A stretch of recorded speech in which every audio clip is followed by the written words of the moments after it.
Hello everyone. First of all, very good evening. Welcome to my channel, The World According to JMM. First of all, very good evening. आज हम लोग NCERT के बाकी chapters complete करने वाले हैं. Okay means हमने chapter 12 तक कंप्लीट कर लिया है. आज पढ़ना है हम लोगों को कौन सा चैप्टर 13 चुंबकों द्वारा मनोरंजन, चैप्टर 14 वाटर दैट इज जल एंड 15 हमारे चारों ओर वायु एंड नेक्स्ट कचरा. ओके ये 4 चैप्टर हम लोगों को एक वीडियो में फिनिश करना है और ये बहुत छोटे छोटे चैप्टर्स हैं. ओके हम लोग जो लास्ट क्लास में देखे थे, आई होप आप लोगों को याद होगा, जहाँ पर हम लोगों ने फिजिक्स के 3 चैप्टर्स को एक ही वीडियो में कवर किया था. ओके अब स्टार्ट करते हैं हम लोग नेक्स्ट चैप्टर 13 मैग्नेट या फिर फन विथ मैग्नेट, चुंबक द्वारा मनोरंजन. ओके स्टार्ट करते हैं मैग्नेट से. टॉपिक हमारा आज का क्या है? Fun with magnet. Okay let's start. तो सबसे पहले एनसीईआरटी में एक स्टोरी बताई गई है कि मैग्नेट की खोज कैसे की गई है. ओके मैग्नेट की खोज कैसे की गई है, एनसीईआरटी इस चैप्टर को यहीं से स्टार्ट करते हैं. इसके बारे में बताया गया है कि एक चरवाहा के बारे में, जिसे हम शेफर्ड्स इंग्लिश में बोलते हैं. ठीक है, चरवाहे को इंग्लिश में क्या बोलते हैं? शेफर्ड. ये जो चरवाहा अब है वो अपने भेड़ बकरी को लेकर चराने गया. ओके और जब ये चरवाहा अपने भेड़ बकरी को चराने जा रहा था तो होता क्या है, इसके पास में एक स्टिक होती है. आप लोगों ने भी देखा होगा, जब कोई जानवर को चराने ले जाते हैं, जैसे मान लो गाय बकरियां कुछ भी, तो वो जो चरवाहा होता है वो अपने हाथों में क्या लेता है? एक स्टिक लेकर जाता है ना. वैसे ही बुक में जो बताया गया है, देखिए यहाँ पे एक चरवाहा जो दिख रहा है वो भेड़ बकरी को ले जा रहा है चराने ना, लेकिन वो अपने हाथ में क्या लिया रहता है? एक स्टिक लिया रहता है. अब वो स्टिक जो होती है वो लकड़ी की होती है, और जब स्टिक या फिर लकड़ी से भेड़ों को रास्ता दिखा रहा होता है, उसी टाइम होता क्या है, जो उसकी लकड़ी होती है वो एक पत्थर पर जाकर चिपक जाती है. चरवाहे के पास जो लकड़ी थी उसके सिरे पर, उसके टॉप पर क्या लगा हुआ था? लोहा लगा हुआ था. और क्या देखा गया कि लोहा जाकर चिपक गया एक पत्थर से. ओके तो यहीं से कहीं न कहीं मैग्नेट की खोज हुई, और उस चरवाहे का नाम क्या था? मैग्नस. चरवाहे का नाम था मैग्नस.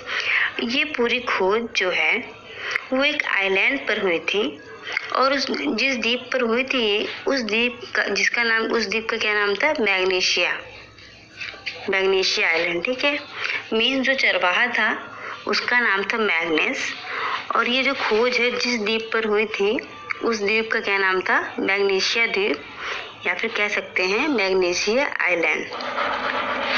तो कहा जाता है शायद इसी कहानी की वजह से ये मैग्नेशिया और मैग्नस के नाम से इसका नाम क्या पड़ गया? मैग्नेट पड़ गया.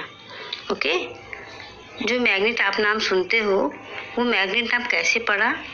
तो उस द्वीप का नाम मैग्नेशिया और चरवाहे का नाम मैग्नेट, दोनों को मिलाकर कहीं न कहीं मैग्नेट शब्द की खोज हुई.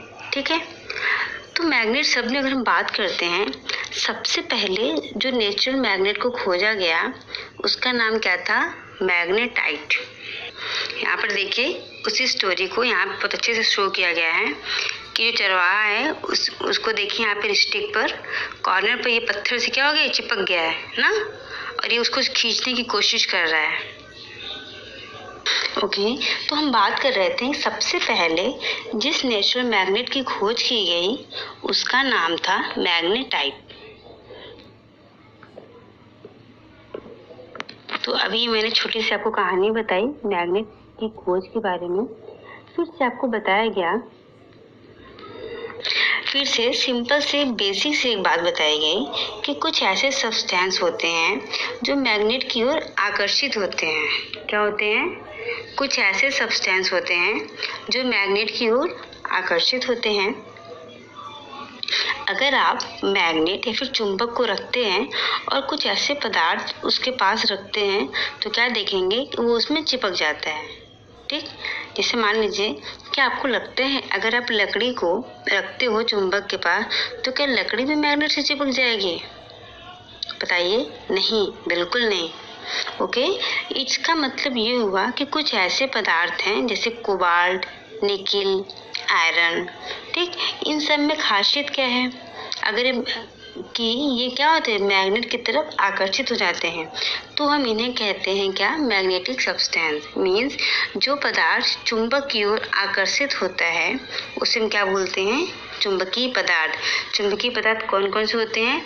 जैसे लोहा, निकिल, कोबाल्ट। ओके, और जो पदार्थ चुंबक की ओर आकर्षित नहीं होते हैं उसे हम क्या बोलते हैं, अचुंबकीय पदार्थ।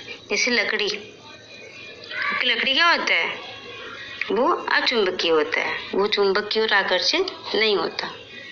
ओके, जैसे लकड़ी ही नहीं, लकड़ी है एल्युमिनियम या फिर जिंक, ये सारे पदार्थ को अगर आप चुंबक के पास रखते हैं तो इनमें कोई भी हरकत नहीं होगी। तो मैग्नेटिक मटेरियल या फिर हिंदी में अगर कहें तो ये क्या होते हैं कि चुंबकीय पदार्थ वो होते हैं जो चुंबक की तरफ आकर्षित होते चले जाते हैं, जैसे कोबाल्ट, निकिल, आयरन। और नॉन मैग्नेटिक या फिर गैर चुंबकीय पदार्थ वो होते हैं जो चुंबक की ओर आकर्षित नहीं होते हैं। ओके, सिंपल बात समझ में आ गई? यस, अब आगे चलते हैं। चीन के एक राजा थे। ओके, चीन के एक राजा थे और ये राजा का जो रथ था, आप देख रहे हैं ना, फिगर में देखिए यहाँ पर ये, ठीक है। चीन के जो राजा थे वो राजा का रथ जो आप फिगर में क्या है देख पा रहे हैं। ओके, आप देख क्या रहे हैं कि इस रथ पर, इस राजा के रथ पर क्या एक लेडी का स्टैचू, एक लेडी है उसका स्टैचू बना हुआ है। और हमेशा ये देखा जाता था कि इस पुतले का हाथ हमेशा किस दिशा को दिखाता था, तो हमेशा साउथ को दिखाता था। ये जो पुतला है यहाँ आपके सामने जो रथ पर दिख रहा है, इस पुतले का हाथ हमेशा साउथ दिशा को प्रदर्शित करता था। ठीक, ओके। अब तो हमारे पास बहुत तरह के कंपास आ गए हैं, आपको पता है। अगर आप घर भी जा रहे हैं तो हमारे पास एक वास्तु कंपास भी रहता है। ओके, अगर आप घर में घुस रहे हैं तो अच्छा एंट्रेंस माना जा रहा है या नहीं, या फिर ये खराब एंट्रेंस है। ठीक, ये सारी चीज़ें वो जो वास्तु कंपास होती है वो बताती है। ठीक, इस तरह की चीज़ें आपने भी सुनी होगी या फिर देखी भी होंगी। ओके, पहले के ज़माने में क्या होता था कि ऐसे जो पहले के ज़माने में कंपास वगैरह जब कुछ भी नहीं था, जैसे ये राजा है ना, राजा का जो रथ है, देखिए यहाँ पे एक पुतला बना हुआ है और जो पुतले का जो हाथ है वो हमेशा साउथ डायरेक्शन को शो करता था। कौन सी दिशा को? साउथ दिशा को शो करती थी। तो आप ये बताओ, अगर आपको एक दिशा पता है कि ये साउथ है तो क्या आप ये नहीं बता पाओगे कि उसके जो अपोजिट में होगा वो नॉर्थ होगा? बता पाओगे ना? हाँ, तो वही चीज़ है कि अगर आपको पता है कि ये दिशा साउथ है तो क्या बाकी की दिशा आप बता सकते हैं? जल्दी से बताओ। हाँ, बिल्कुल बता सकते हो। क्या कि साउथ के अपोजिट नॉर्थ होगा। ओके, तो वैसे ही पहले के ज़माने में राजा के लोग इसी तरह से दिशा को बताते थे।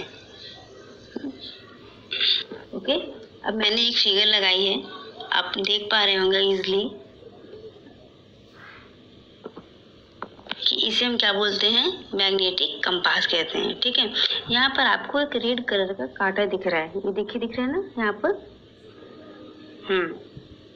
तो इस कंपास में आपको एक रेड कलर का कांटा दिख रहा है, इसीलिए कहा जाता है कि जब भी किसी कंपास को लटकाया जाता है तो क्या होता है, बताइए।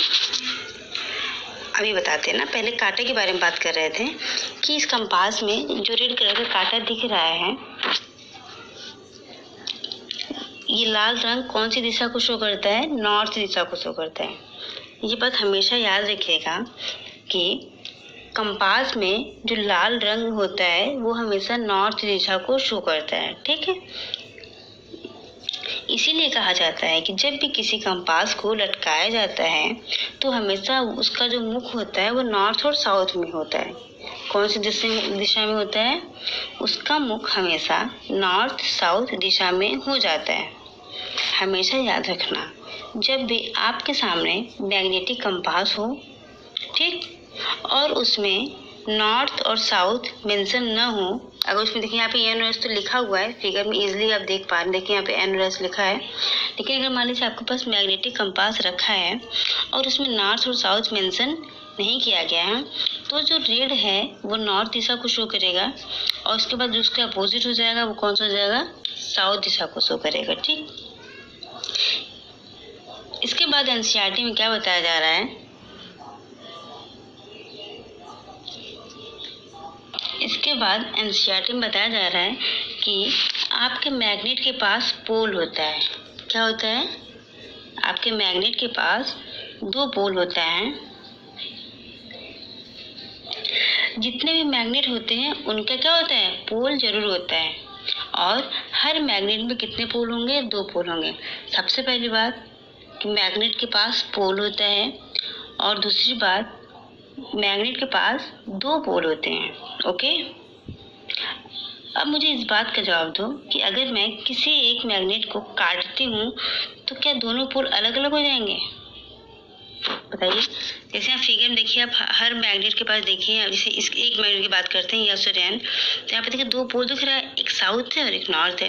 अगर मैं इस मैग्नेट को बीच में से काट दूं तो क्या ऐसा है नॉर्थ अलग हो जाएगा, साउथ अलग हो जाएगा? बताइए। देखिए यहाँ पर शो किया गया है कि चुंबक एक मैग्नेट को अगर हम काट देते हैं तो क्या होता है? उसके जो पोल्स हैं वो अलग अलग होंगे या नहीं? बिल्कुल नहीं। अगर हम चुंबक को बीच में से काट देते हैं तो नॉर्थ साउथ पोल जो होते हैं वो हमेशा चुंबक के पास में ही रहेंगे, वो अलग अलग कभी नहीं होंगे। तो जो चुंबक के दोनों पोल होते हैं नॉर्थ साउथ और साउथ नॉर्थ, चुंबक के ध्रुव जो होते हैं वो हमेशा जोड़ों में रहते हैं। ये बेसिक सी बात है। मीन्स जैसे देखिए यहाँ पर मैंने बीच में से काटा, तो जैसे ही बीच में से काटा यहाँ फिर नॉर्थ यहाँ पहले से था तो साउथ क्रिएट हो गया।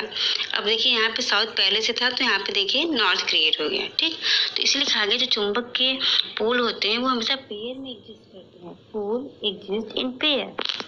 चुंबक के जो पोल्स होते हैं वो हमेशा किस में होते हैं? पेयर्स में होते हैं। तो कौन से पेयर्स में? नॉर्थ और साउथ के पेयर्स में। तो इस बात को हमेशा याद रखिएगा। कि जो सेम पोल होता है उसमें हमेशा रिपल्शन होता है, और जो अपोजिट पोल्स होते हैं उसमें क्या होता है? अट्रैक्शन होता है। मीन्स जो सेम पोल्स रहेंगे वो एक दूसरे के साथ प्रतिकर्षित होते हैं। जैसे यहाँ पे देखिए नॉर्थ नॉर्थ है, बीच वाला देखिए नॉर्थ नॉर्थ है, तो क्या होगा? चुंबक एक दूसरे को दूर करेगा, प्रतिकर्षित करेगा। जैसे यहाँ पे नीचे देखिए साउथ साउथ है, तो भी यहाँ पर क्या होगा? सेम पोल है तो क्या होगा? प्रतिकर्षण होगा। बट लेकिन फर्स्ट नंबर पे देखिए यहाँ पे नॉर्थ है, यहाँ पे साउथ है, तो जो अपोजिट रहेंगे तो वहाँ पे क्या हो जाएगा? आकर्षण हो जाएगा। ओके, इसका मतलब हुआ जैसे मान लीजिए अगर साउथ साथ में है तो क्या होगा? चुंबक दूर चले जाएंगे। अगर नॉर्थ नॉर्थ साथ में है तो भी क्या होगा? चुंबक दूर चले जाएंगे। अगर नॉर्थ और साउथ साथ में है तो क्या होगा? चुंबक एक दूसरे के पास आएंगे। मीन्स अट्रैक्शन होगा। ओके, अब अगर आपको किसी चुंबक से चुंबक वाला गुण को निकालना हो तो क्या करेंगे? जैसे इस चुंबक में देखिए मैंने एक गुण बताया कि हाँ चुंबक में सेम पोल रहेंगे तो क्या होगा? रिपल्सन होगा। अपोजिट पोल रहेंगे तो आकर्षण होगा। ये सारे चुंबक की प्रॉपर्टीज ही तो हैं ना, उनके गुण हैं। अगर आपको चुंबक में से ये सारे गुण को हटाना हुआ तो आप क्या करेंगे? कोई तो तरीका होगा ना, जिससे क्या हो? जो चुंबक के गुण को हटा दे। तो एनसीईआरटी 3 तरीका बताती है। मीन्स चुंबक के चुंबकीय गुण को कैसे हटाया जाए, इसके लिए एनसीईआरटी क्या करती है, 3 तरीका बताती है। मीन्स जब आपको किसी मैग्नेट को डीमैग्नेटाइज करना हो। एक और बात पता है, डीमैग्नेटाइज मीन्स क्या होता है? डीमैग्नेटाइज मीन्स क्या होता है बताइए? जब भी किसी शब्द के आगे डी लग जाता है तो उसका मतलब होता है कि हटा देना। क्या होता है? हटा देना। जैसे डीमैग्नेटाइज मीन्स मैग्नेटाइज को हटा देना, मीन्स चुंबकीय गुण को हटा देना। ओके, तो चुंबक से चुंबकीय गुण को हटाने के लिए एनसीईआरटी आपको 3 तरीका बताती है। जैसे पहला क्या, यदि हम चुंबक को हीट कर दें, यदि हम चुंबक को क्या कर देते हैं, हीट कर देते हैं, तो अब इसका चुंबकीय गुण समाप्त हो जाता है, या फिर ये यूँ कहें कम हो जाता है। दूसरा, अगर देखिए आप एग्जाम्पल दे के समझा रहे हैं, चुंबक को पहले क्या करें, हीट करेंगे तो भी इसकी प्रॉपर्टी कम हो जाएगी। अगर हम चुंबक को हैमर हथौड़ा से पीटते हैं तो क्या होगा, तो भी उसकी प्रॉपर्टी क्या होगी, कम हो जाएगी। तीसरा है, अगर हम चुंबक को क्या करते हैं, फेंकते हैं, पटकते हैं, देखिए चुंबक को ऊंचाई से क्या कर रहा है, पटक रहा है, गिरा रहा है, तो भी हमारा चुंबकत्व तो क्या होता है, कम होने लगता है या फिर खत्म हो जाता है कभी कभी। ओके, अब आता है लास्ट पार्ट। तो इसका लास्ट पार्ट आपको बताता है कि आपको मैग्नेट को स्टोर कैसे करना है। आपने मैग्नेट पढ़ लिया, मैग्नेट की प्रॉपर्टीज पढ़ ली, और मैग्नेट को हम डीमैग्नेटाइज कैसे करेंगे ये भी पढ़ लिया। अब बचा ये है कि हम मैग्नेट को स्टोर कैसे करेंगे। तो सबसे पहले ये जान लो कि मैग्नेट के कई शेप होते हैं। क्या होते हैं? मैग्नेट के कई तरह के शेप होते हैं। जैसे मैं आपको दिखाती हूँ। ओके, देखिए आपके बुक में मैग्नेट के अलग अलग शेप्स के मैग्नेट्स दिए गए हैं। तो मैग्नेट के कई तरह के शेप्स होते हैं। जैसे मान लीजिए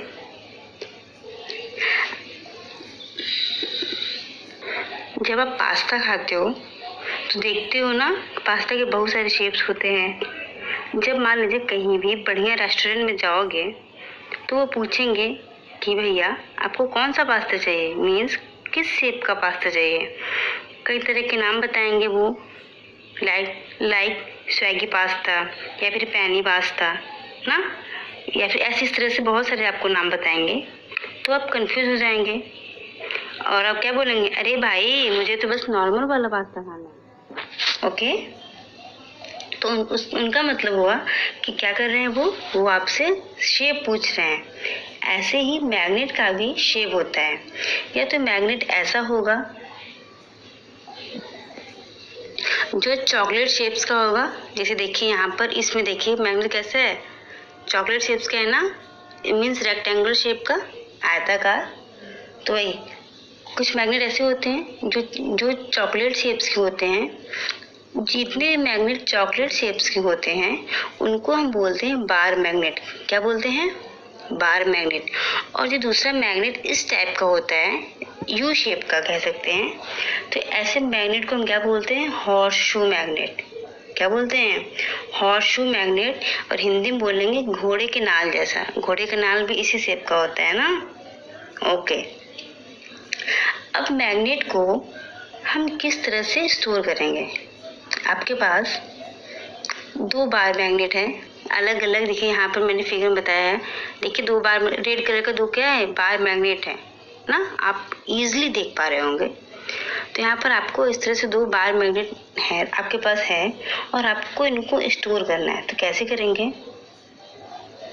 आपके पास एक बार मैग्नेट है और दूसरा बार मैग्नेट, आप दोनों को देख रहे हैं इजीली। तो दोनों को स्टोर करने के लिए हमें क्या करना होगा? दोनों को पोल्स को अलग अलग रखना होगा। जैसे इस फिगर में बताया जा रहा है कि देखिए यहाँ पे 2 बार मैग्नेट तो हैं, लेकिन देखिए ऊपर क्या है, नॉर्थ वाला साउथ के साथ, साउथ वाला नॉर्थ के साथ। इस तरह से हमें दोनों मैग्नेट के पोल्स को अपोजिट रखने हैं, और बीच में एक वुडन बोर्ड लगाना है, मीन्स एक लकड़ी का बोर्ड लगा देना है। तो समझ रहे हैं ना?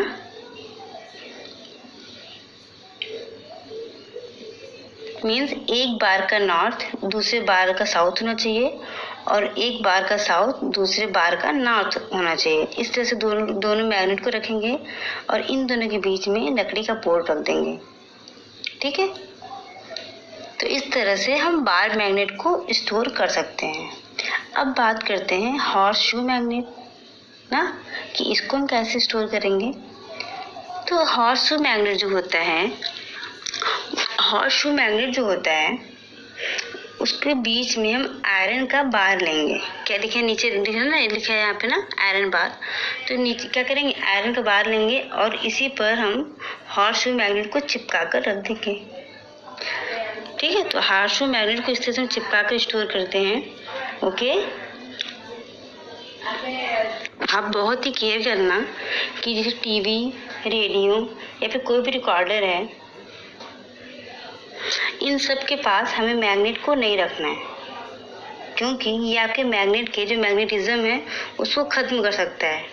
ठीक है, इसीलिए टीवी, फोन, रेडियो इन सब के पास में आपको मैग्नेट को नहीं रखना है। देखिए यहाँ पे क्रॉस बना हुआ है ना, मैग्नेट लेके इसने क्रॉस बनाया है कि जितने भी आपको इलेक्ट्रिक डिवाइस दिख रहे हैं इनके पास मैग्नेट को नहीं रखना है। ओके, ये सारी बात हमें एनसीईआरटी बताती है। चलिए इसका समरी पढ़ते हैं थोड़ा। तो जो अभी तक पढ़ा है उसका क्या हो जाएगा, यहाँ पे समरी लिखा है कि मैग्नेटाइट एक प्राकृतिक चुंबक है। ओके, चुंबक लोहा, निकेल, कोबाल्ट इन सब पदार्थों को क्या करता है, आकर्षित करता है। इसीलिए इसे हम क्या बोलते हैं, चुंबकीय पदार्थ बोलते हैं।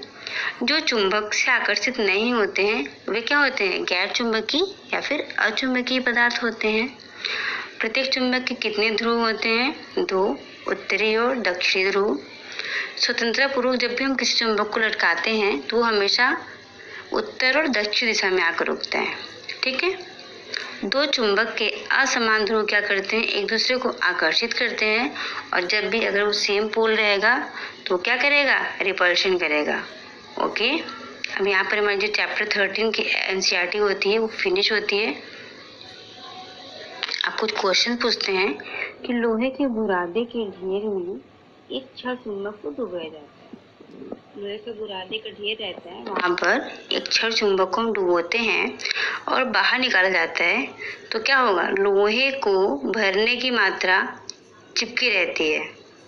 कितना, मीन्स उत्तरी ध्रुव और दक्षिणी ध्रुव के लगभग बराबर है, या फिर उत्तरी ध्रुव दक्षिणी ध्रुव से बहुत अधिक है, उत्तरी ध्रुव दक्षिणी ध्रुव से बहुत कम है, या फिर चुंबक इसकी पूरी लंबाई के साथ समान होगा। तो बताइए इसका सही आंसर क्या हो जाएगा।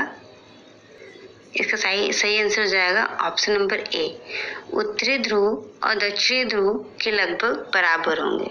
ओके, अब अगला क्वेश्चन बताना है। 3 चुंबक है ए, बी और सी। ओके, एक एक करके लोहे की बुरादे में क्या हुआ, डुबाया गया है। तो आपको बताना है किसमें चूरे की मात्रा अधिक है। इसको तो हम जूम करते हैं। देखिए आपको बहुत अच्छे दिख रहा है कि फिगर ए में ज़्यादा चूरा लगा हुआ है लोहे का, बी में कम है, सी में सबसे कम है। तो बताइए किस में सबसे ज़्यादा लगा हुआ है, बी में। तो ए क्या हो जाएगा, सब ग्रेटर किस में, सबसे ज़्यादा ए में, फिर बी में, फिर सी में। तो ऑप्शन नंबर ए क्या हो जाएगा, राइट आंसर हो जाएगा। Okay, our next question is, एक चुंबक के उत्तरी ध्रुव को पहचाना जा सकता है। हम चुंबक के उत्तरी ध्रुव को कैसे पहचानेंगे। ऑप्शन ए, दूसरे चुंबक के ध्रुवों को उत्तरी ध्रुव और दक्षिणी ध्रुव के रूप में चिन्हित किया जा सकता है। एक और चुंबक कोई फर्क नहीं पड़ता है कि ध्रुवों को चिन्हित किया गया है या नहीं। ऑप्शन सी है लोहे की पट्टी का उपयोग करना। ऑप्शन डी है लोहे के बुरादे का उपयोग करना।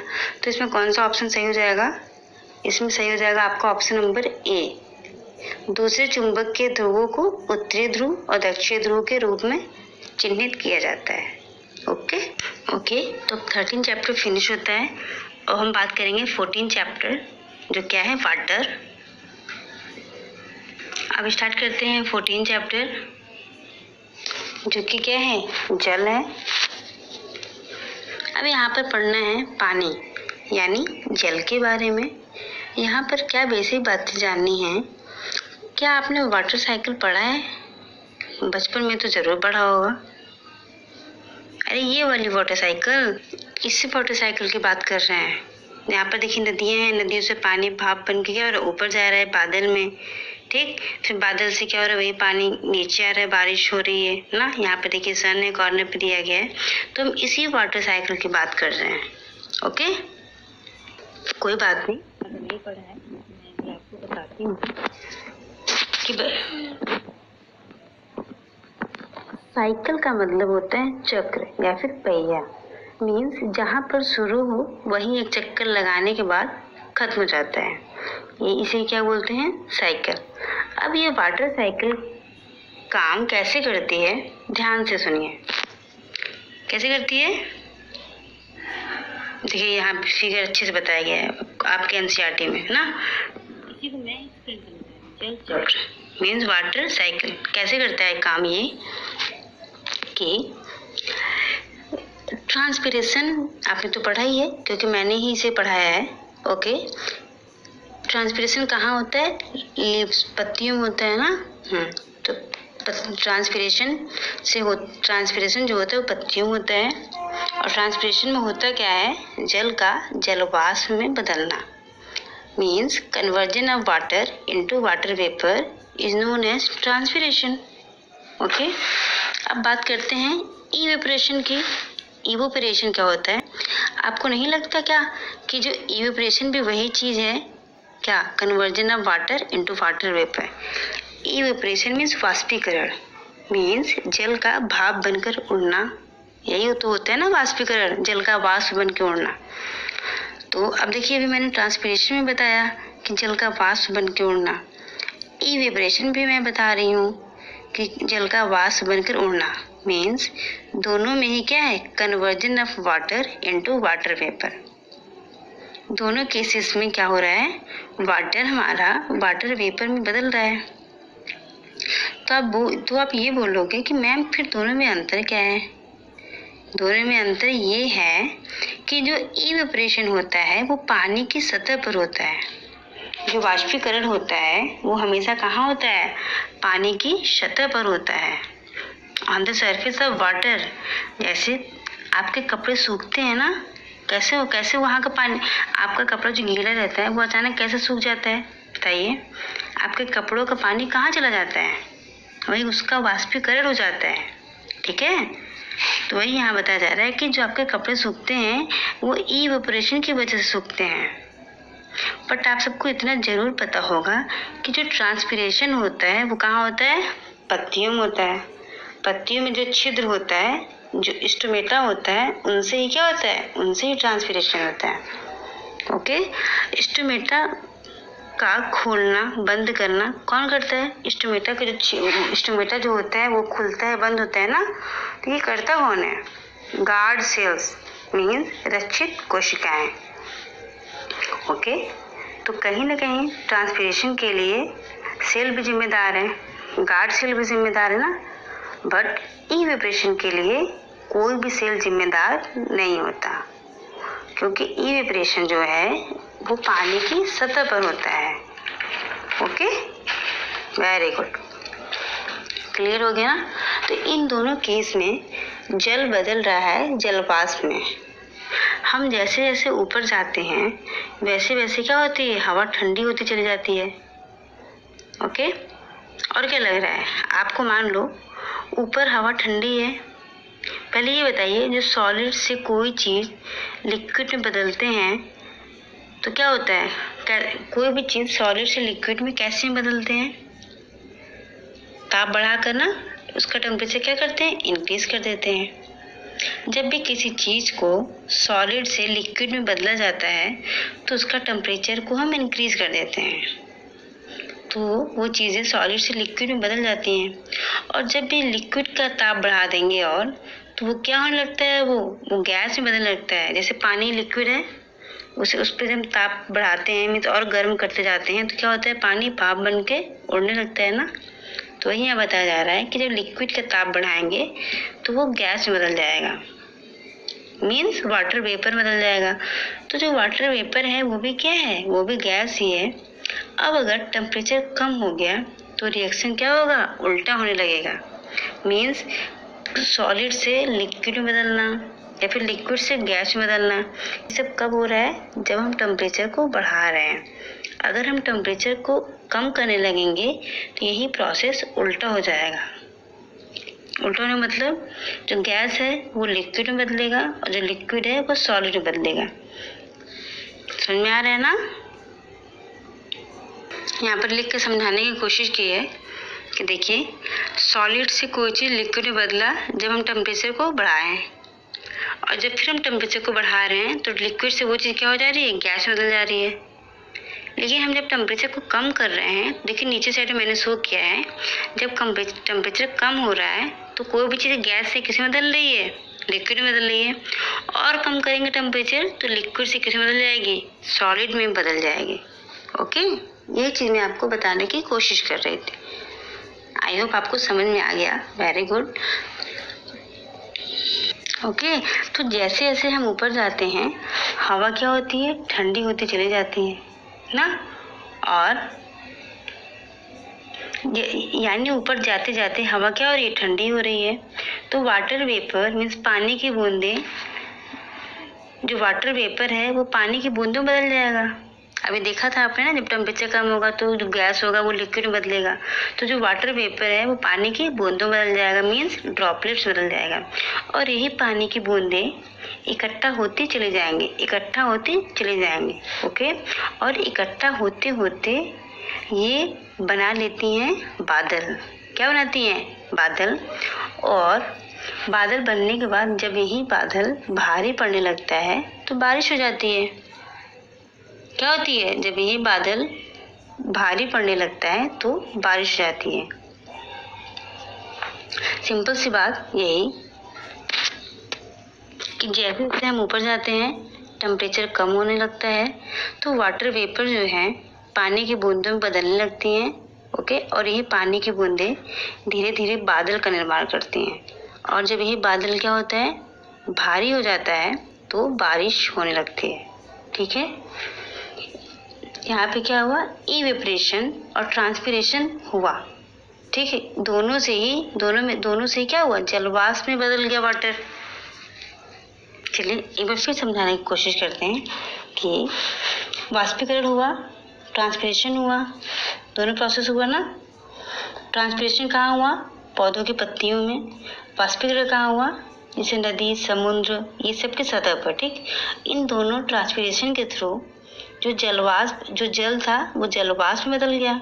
ठीक, और जैसे ही जलवाष्प ऊपर होता गया, ऊपर चढ़ता गया, मीन्स आसमान की तरफ, तो क्या वो आप ऊपर, जैसे ही हम ऊपर जाते हैं टेम्परेचर कम होता है ना, तो टेम्परेचर कम होने की वजह से वाटर वेपर पानी के बूंदों बदल गया। ओके, और यही छोटी छोटी जल की बूंदें एक साथ मिलकर बादल को बना लेती हैं। और जब बादल भारी होता है तो बरस पड़ता है। ठीक वैसे ही जैसे ही आपका मन, जब आपका मन भारी होता है तो आपकी आंखें बरसती हैं ना। ठीक वैसे ही जब बादल भारी होता है तो भी क्या होता है? बरस जाता है। Okay, clear? अब बताइए, जब बारिश अगर होती है तो पानी कहाँ कहाँ जाता है? ये तो पता ही होगा। जब बारिश होती है तो पानी कहाँ कहाँ जाता है? जैसे नदी में, तालाब में, समुद्र में ना, सब जगह पानी जाता है कि नहीं? जाता है। तो क्या मिट्टी में भी पानी जाता है? बताइए, क्या बारिश का पानी मिट्टी में भी जाता है? क्या जो मिट्टी होती है वो पानी को सोखेगा? बिल्कुल। आपको पता होना चाहिए कि कुछ पानी का हिस्सा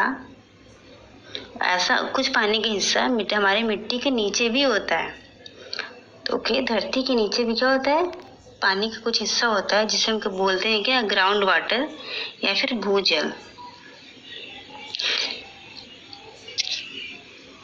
मीन्स जो कुआं होता है उसमें पानी कहाँ से आता है? तो कुएं में पानी ग्राउंड वाटर से आता है, भूजल से ही आता है। ओके, ग्राउंड वाटर बहुत ही इम्पोर्टेंट है हमारे लिए। ठीक है, अब इसके बाद आता है सॉइल इरोजन। तो सॉइल इरोजन होता है,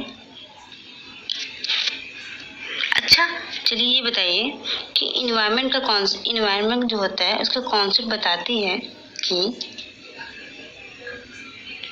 सबसे पहले ये बताइए कि डिफॉरेस्टेशन वर्ड सुना है आपने? डिफॉरेस्टेशन होता क्या है? अभी मैंने आपको कुछ देर पहले ही बताया था कि किसी के आगे डी अगर लग जाता है तो उसका मतलब होता है क्या? हटा देना ना। तो डिफॉरेस्टेशन मीन्स होता है वनों को हटा देना, मीन्स वनों की कटाई करना। अगर हम पेड़ काटते हैं तो हम क्या कह सकते हैं कि अधिक डिफॉरेस्टेशन से सॉइल का इरोजन होता है, मीन्स मिट्टी का क्षरण होता है। बिल्कुल होता है।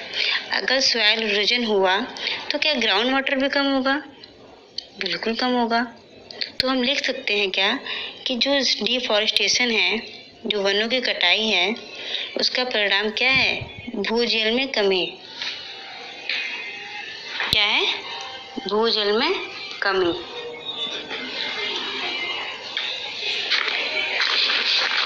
रखा। जल क्या है? जीवन के लिए आवश्यक है। वायु में वाष्पन और वाष्पोत्सर्जन से जलवाष्प मिलती रहती है। ठीक है। जलवाष्प वायु में संघनित होकर छोटी छोटी जल की बूंदें बनाती हैं जो बादल जैसे दिखाई देते हैं। ओके। बहुत सी छोटी जल की बूंदें परस्पर मिलकर क्या करती हैं? वर्षा, हिम या फिर ओले के रूप में गिरने लगती हैं। वर्षा, ओले तथा हिम नदियाँ, झील, तालाब, कुआं तथा मिट्टी में जो जल होते हैं, ये सब क्या करते हैं? मिट्टी के जल की पुनः पूर्ति करते हैं। महासागरों तथा जलीय भागों के बीच के जो जल का चक्र होता है उसे हम जल चक्र बोलते हैं। अगर वर्षा बहुत अधिक होती है तो बाढ़ आती है, और जबकि अगर बहुत समय तक वर्षा कहीं पर नहीं होती है तो वो क्या हो जाती है? वहाँ पर सूखा पड़ जाता है। ओके। पृथ्वी पर उपयोग करने वाले जल जो होते हैं बहुत ही सीमित मात्रा में, इसीलिए हमको जल को वेस्ट नहीं करना चाहिए, क्योंकि जल ही क्या है? जल ही जीवन है। Okay. Without water no life. यहीं पर चैप्टर आपका फिनिश होता है। हमारे चारों ओर की वायु, मीन्स हमारे चारों ओर क्या है? वायु है ना, तो इसके बारे में पढ़ेंगे।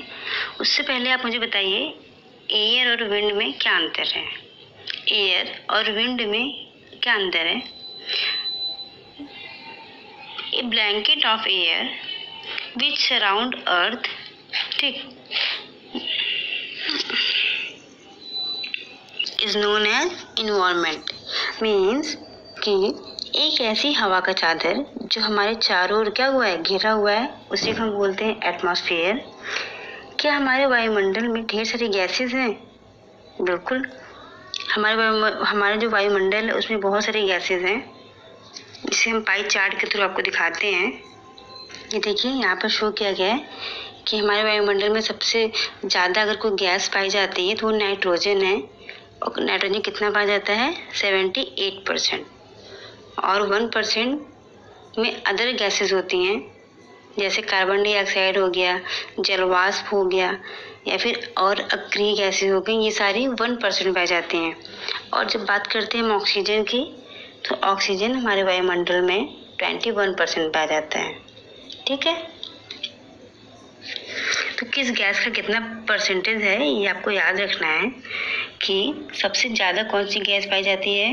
नाइट्रोजन 78%, और उसके बाद सेकेंड नंबर पे जो ऑक्सीजन पाई जाती है वो 21%। बचे हुए 1% में कार्बन डाइऑक्साइड, वाटर वेपर और अदर गैसेस पाई जाती हैं। ओके।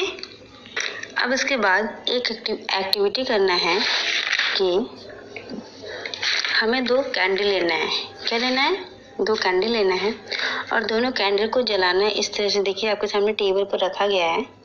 दोनों को जलाना है, और एक कैंडल को ओपन रखना है और दूसरे कैंडल को ग्लास उल्टा करके ढक देना है। कुछ इस तरह से करना है। पहले को देखिए खुला रखना है और दूसरे वाले कैंडल को ग्लास से ढक देना है। उसके बाद अब बताइए क्या होगा? जिस कैंडल को मैंने ग्लास से ढका है क्या वो बुझ जाएगा? बिल्कुल। देखिए यहाँ पे बुझ गया है, और दूसरी जो कैंडल है वो जल रही है। तो यहाँ से ये पता चल रहा है कि किसी भी चीज़ को प्रज्वलित रखने के लिए हमें ऑक्सीजन गैस चाहिए। ओके, और ये बुझ दूसरा जो कैंडल है वो बुझ गया, क्योंकि यहाँ पर देखिए ग्लास, कांच के ग्लास से अगर हम रख दिए तो वहाँ पे ऑक्सीजन की सप्लाई बंद हो गई और यहाँ पे इसको कंबक्शन नहीं मिला, इसको दहन करने के लिए ऑक्सीजन नहीं मिला और ये क्या हुआ, बुझ गया। ठीक है, तो यहाँ से ये पॉइंट आता है मेरे सामने कि oxygen is necessary for combustion, means दहन के लिए क्या जरूरी है, ऑक्सीजन जरूरी है। जैसे मान लीजिए हम लोग कभी कभी घर में हवन करते हैं या फिर कहीं कभी कभी लोग ठंडे में घर में अंगीठी भी जलाते हैं, तो उस टाइम क्या होता है, जब आप लोग घर में हवन करते हो और खिड़की दरवाजा अगर सब बंद रहता है तो क्या होता है, घुटन होती है ना। फिर हम लोग क्या करते हैं, तुरंत जाकर किसी कमरे या फिर किसी बंद कमरे या दरवाजे खिड़की को सबको क्या कर देते हैं, खोल देते हैं, जिससे वहाँ का जो धुआं है, जो स्मोक है, वो बाहर निकल जाए। ठीक है, ऐसा इसलिए करते हैं क्योंकि जब कोई भी चीज़ जलता है तो उसमें से कार्बन डाइऑक्साइड गैस प्रोड्यूस होती है। ठीक है, पहला पॉइंट अभी हमने क्या सीखा, किसी भी चीज़ को जलने के लिए ऑक्सीजन की ज़रूरत होती है। ठीक, लेकिन और जब कोई चीज़ जलने लगती है तो वहाँ से कौन सी गैस प्रोड्यूस होती है, कार्बन डाइऑक्साइड गैस प्रोड्यूस होती है और वही गैस सफोकेशन कराती है। जैसे कभी कभी ठंडी में देखिए, आप लोगों ने न्यूज़ भी सुना होगा कि कोई बंद कमरे में अंगीठी जलाकर सो रहा था ठंड में और खिड़की दरवाजे सब कुछ बंद थे, उसकी मृत्यु हो गई। ऐसा होता है ना, ऐसा बहुत केसेस होते हैं ठंड में। तो ऐसा इसीलिए होता है क्योंकि जब कमरा बंद है और आप अंगीठी या फिर किसी भी तरह से कंबक्शन हो रहा है कमरे में, और कंबक्शन के थ्रू कौन सी गैस निकल रही है, कार्बन डाइऑक्साइड गैस निकल रही है, और वो हमारे लिए क्या होती है, बहुत ही हार्मफुल होती है। इसीलिए फैक्ट्री में क्या होती है, चिमनी लगी हुई होती है जिससे धुआं बहुत ऊपर जाए। ओके, अगर फैक्ट्री में ही धुआं रहेगा तो फैक्ट्री के जो वर्कर है उनकी मौत हो सकती है। इसीलिए क्या करते हैं, इस हार्मफुल गैस को इन्वायरमेंट में मिक्स कर देने के लिए वो लोग क्या करते हैं, चिमनी का यूज़ करते हैं, और इसी चिमनी से स्मोक सीधे हवा में चला जाता है और इस तरह से वहाँ के जो वर्कर्स या फिर कोई भी है इस स्मोक को डायरेक्ट इनहेल नहीं कर पाते हैं और वो बच जाते हैं। अच्छा, ये बात बताओ, क्या ये नुकसान नहीं है? अगर वो चिमनी लगाते हैं तो भी तो ये नुकसान ही है ना, फिर भी ये नुकसान है क्योंकि इससे क्या हो रहा है, एयर पोल्यूशन हो रहा है और वो जो कार्बन डाइऑक्साइड गैसेज हैं वो पूरे इन्वायरमेंट में फैल रही हैं, तो ये भी नुकसान ही है। लेकिन इसका जो नुकसान है वो डायरेक्ट नहीं पड़ रहा, वो इनडायरेक्ट पड़ रहा है ना, बस ये अंतर है। यहाँ पर देखिए इनको सफोकेशन हो रहा है कार्बन डाइऑक्साइड की वजह से। ओके, तो इस चिमनी से अगर मान लीजिए कार्बन डाइऑक्साइड हवा में जाता है तो हवा में भी क्या होते हैं, बर्ड्स रहते हैं, उनके लिए भी हार्मफुल है। ऐसा नहीं है कि चिमनी लगाने से हार्मफुल नहीं है, चिमनी लगाने से भी हार्मफुल है, बट अंदर जो कंपनी में, जो फैक्ट्री में लोग काम कर रहे हैं उसको इस तरह इमीडिएट नुकसान नहीं पहुंचा रहा है, बस इतना ही अंतर है। बाद में जो होगा देखा जाएगा, बस अभी तो बच गया ना, ये वाली बात है। चाहे हम हों या पेड़ पौधे हो या कोई भी जानवर हो, हम सब जब भी ब्रीद आउट करते हैं तो कौन सी गैस निकलती है, कार्बन डाइऑक्साइड। ओके, अगर प्लांट भी हैं वो भी ब्रीदिंग के थ्रू ब्रीद आउट कौन सी गैस करते हैं, CO2 करते हैं। और ये सारा ऑक्सीजन इवन प्लांट के द्वारा छोड़ा गया जो ऑक्सीजन है वो भी, जो प्लांट के द्वारा छोड़ा गया जो कार्बन डाइऑक्साइड है वो भी, सब सारे कार्बन डाइऑक्साइड को प्लांट्स क्या करते हैं, फोटोसिंथेसिस में यूज कर लेते हैं।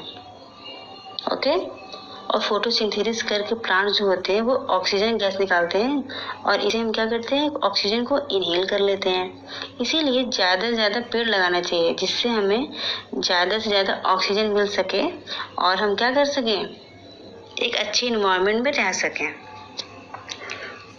Got it? अब बात करते हैं कि विंड क्या होता है। तो moving air is known as wind. जो मूविंग एयर होती है उसे हम क्या बोलते हैं, विंड बोलते हैं। यहाँ पे देखिए पवन चक्की दिखाया गया है। अब लास्ट में हम इस चैप्टर की समरी पढ़ेंगे कि वायु प्रत्येक स्थान पर मिलती है। हम वायु को देख नहीं सकते हैं पर इसे क्या कर सकते हैं, अनुभव कर सकते हैं। अभी जस्ट मैंने बताया गतिशील वायु को क्या बोलते हैं, पवन बोलते हैं। और इसमें नेक्स्ट पॉइंट है क्या, वायु क्या करती है, जगह घेरती है। जल तथा मिट्टी दोनों क्या होते हैं, वायु में उपस्थित होते हैं। नेक्स्ट, वायु में कौन कौन सी गैसेस होती हैं, नाइट्रोजन, ऑक्सीजन, कार्बन डाइऑक्साइड, साथ में क्या, जलवाष्प तथा कुछ अन्य गैसें। ये सारी गैसेस वायुमंडल में उपस्थित होती हैं। और अभी जस्ट बताया था जलने के लिए कौन सी गैस जरूरी होनी चाहिए, ऑक्सीजन। ओके, ऑक्सीजन ज्वलन में सहायक तथा श्वसन के लिए क्या होती है, आवश्यक होती है। वायुमंडल किसे कहते हैं, वायु की वह परत जो पृथ्वी को घेरे हुए है उसे क्या बोलते हैं, वायुमंडल बोलते हैं। एंड नेक्स्ट, वायु से ऑक्सीजन तथा कार्बन डाइऑक्साइड के आदान प्रदान के लिए पौधे तथा जंतु क्या होते हैं, एक दूसरे पर निर्भर होते हैं। ओके, तो यहाँ पर ये चैप्टर फिनिश होता है। अब हम आते हैं लास्ट चैप्टर पर। अब लास्ट चैप्टर बचता है कचरा संग्रहण एवं निपटान। ये बहुत ही छोटा चैप्टर है। ओके, इस चैप्टर में हम क्या पढ़ेंगे, एक कदम स्वच्छता की ओर। ये क्या है, स्वच्छ भारत मिशन के बारे में यहाँ पर बात हो रही है कि स्वच्छ भारत मिशन 2 अक्टूबर 2019 तक का ये लक्ष्य था कि खुले में शौच पूरी तरह से बंद रहना चाहिए। ओके, दिख रहे हैं यहाँ कचरे का ढेर दिख रहा है ना। और आपने 3R पढ़े हैं। 3R होता क्या है, 3R मीन्स पहला R है रिड्यूस, मीन्स कचरे को रिड्यूस करना, वेस्टेज को कम करना। दूसरा है रीयूज, चीज़ों को दोबारा यूज़ करना। कुछ चीज़ें ऐसी होती हैं जिनको हम दोबारा यूज़ कर सकते हैं लेकिन हम करते नहीं है ना, तो चीज़ों को हमें रीयूज़ करना चाहिए। और तीसरे आर का मतलब है रिसाइकल। रिसाइकल करना मीन्स कोई भी चीज़ है उसका रोल बदल करके यूज़ करना। ओके, तो रिड्यूस का मीन्स हुआ सबसे पहली बात ये कि हमें कचरा कम करना चाहिए। आमतौर पर हम बहुत सारा कचरा फैलाते हैं ना, कचरा निकालते हैं, तो उसे हमें कम करना चाहिए। कोई भी चीज़ हो उसे रीयूज कर सकते हैं तो उसे रीयूज करना चाहिए। और तीसरा है रिसाइकल, मीन्स जो चीज़ें एज पॉसिबल हो उन्हें हमें दोबारा यूज़ करना चाहिए। तब इस तरह से कचरे का निपटारा कर सकते हैं। ओके, अब अपने पास जितने भी कचरे हैं उनको हम 2 कैटेगरी में डिवाइड कर सकते हैं। इसके टाइप्स को पढ़ने से पहले ये जानना जरूरी है कि ये फिगर है, इसमें क्या दिख रहा है, आपको बहुत बहुत बड़े बड़े गड्ढे दिख रहे होंगे, दिख रहे हैं ना। तो ये गड्ढा क्यों है, इसे हम बोलते हैं लैंडफिल। लैंडफिल होता क्या है, भराव क्षेत्र, मीन्स बड़े बड़े गड्ढे खोदे जाते हैं। किसी प्लेन एरिया में बड़े बड़े गड्ढे खोदे जाते हैं और उसमें हम क्या करते हैं, कचरा को डालते हैं। और उस कचरा को तब तक डालते हैं जब तक वो मिट्टी के बराबर ना आए, और लास्ट में उसको मिट्टी से बराबर भर दिया जाता है। तो इसे हम क्या बोलते हैं, लैंडफिल। ठीक है, अब बात करते हैं कि जो कचरा है वो 2 टाइप्स के होते हैं। कुछ ऐसे अपशिष्ट हैं जो मृदा में रहने वाले माइक्रो ऑर्गेनिज्म, सूक्ष्म जीव जैसे अर्थवर्म हो गए या फिर आंट हो गए, ये सारे उनका धीरे धीरे अपघटन कर लेते हैं। तो इसे हम क्या बोलते हैं, जैव निम्नीकरण या फिर बायोडिग्रेडेबल वेस्ट, जिनका अपघटन हो जाता है। जब माइक्रो ऑर्गेनिज्म जो हैं जिन कचरों का अपघटन कर लेते हैं उससे हम बोलते हैं क्या, जैव निम्नीकरण या फिर बायोडिग्रेडेबल वेस्ट, यानी जैव निम्नीकरण पदार्थ। ओके, और ये सारे जितने भी जैव निम्नीकरण होते हैं ये नेचुरल होते हैं।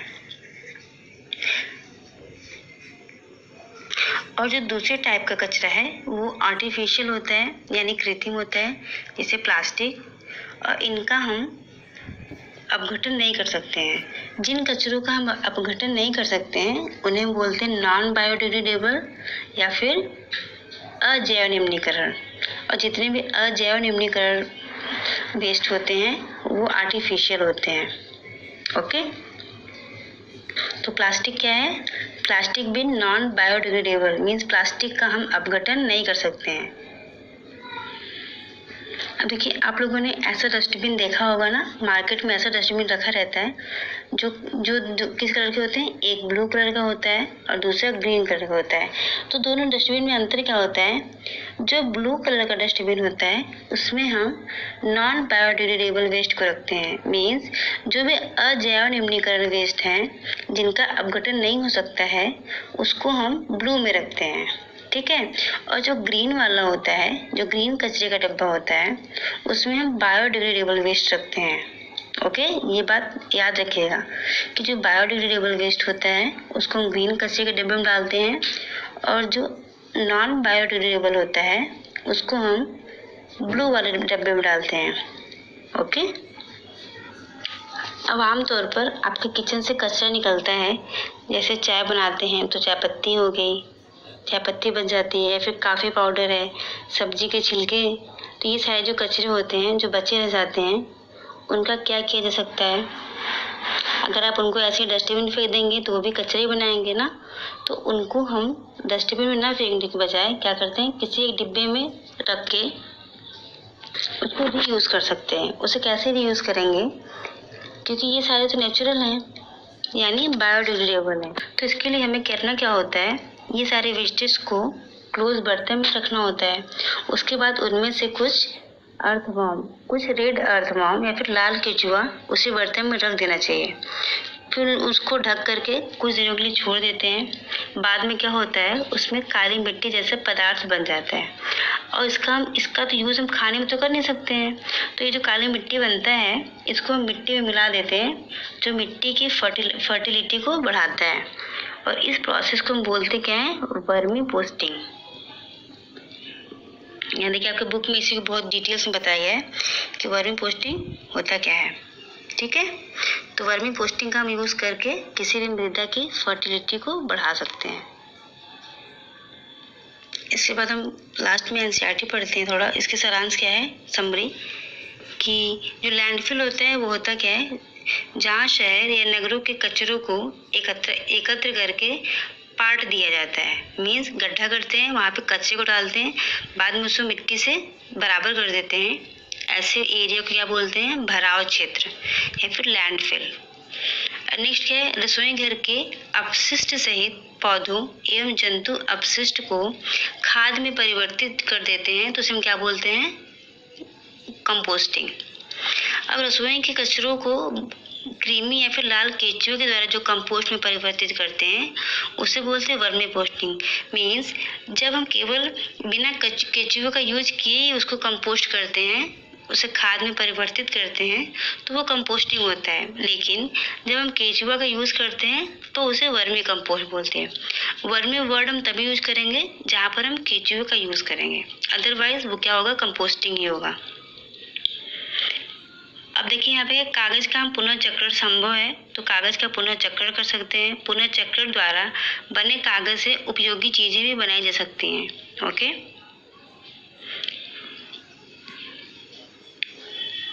कंपोस्टिंग द्वारा प्लास्टिक को कम हानिकारक पदार्थों में परिवर्तित करना संभव नहीं है, इसीलिए हमें एज पॉसिबल प्लास्टिक का यूज़ कम करना चाहिए। ओके, तो इस तरह से चैप्टर भी फिनिश होता है।